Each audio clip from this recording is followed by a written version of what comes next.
Bonjour Ségolène. Bonjour Dominique. Ségolène, dites-moi, qu'est-ce que c'est qu'un Raspberry?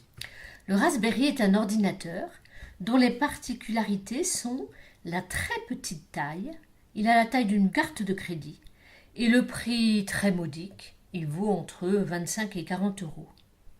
Il a été créé au début des années 2000 par l'anglais David Braben dans le cadre de sa fondation Raspberry Pi et dans le but d'encourager l'apprentissage de la programmation informatique.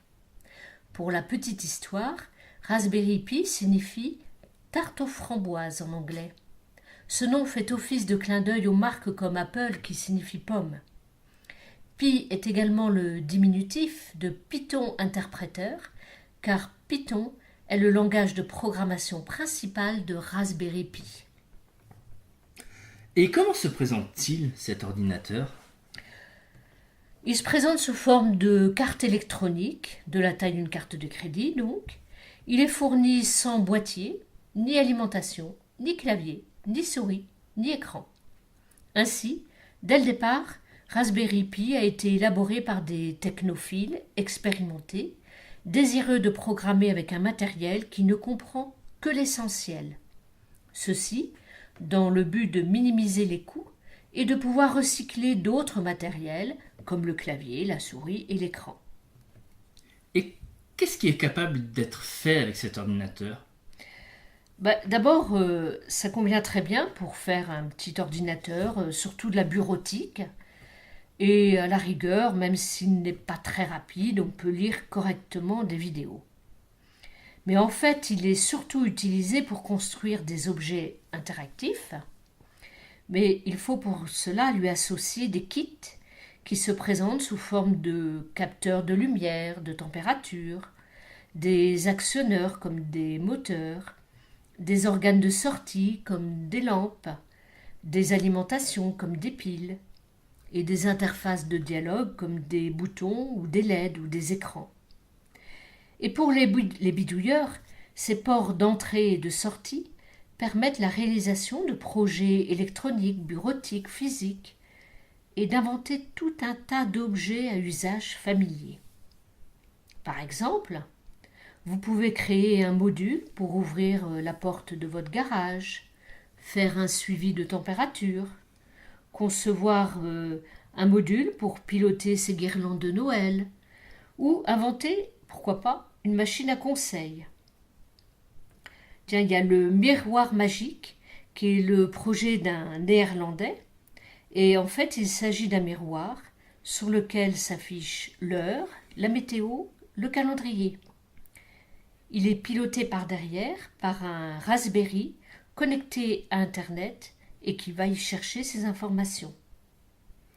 Un autre inventeur a conçu le Eggbot, un ordinateur qui est capable de dessiner sur des œufs à l'aide d'un robot piloté par un Raspberry. Et pourquoi pas? La limite d'utilisation est seulement celle de votre imagination.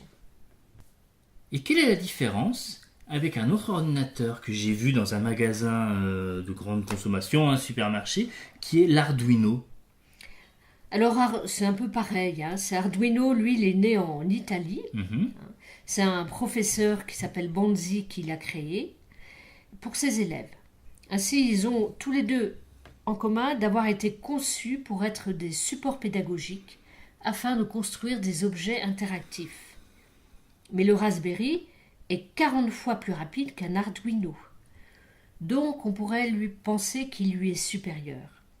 Mais en fait, la simplicité d'Arduino en fait une meilleure solution pour des projets purement matériels et pédagogiques.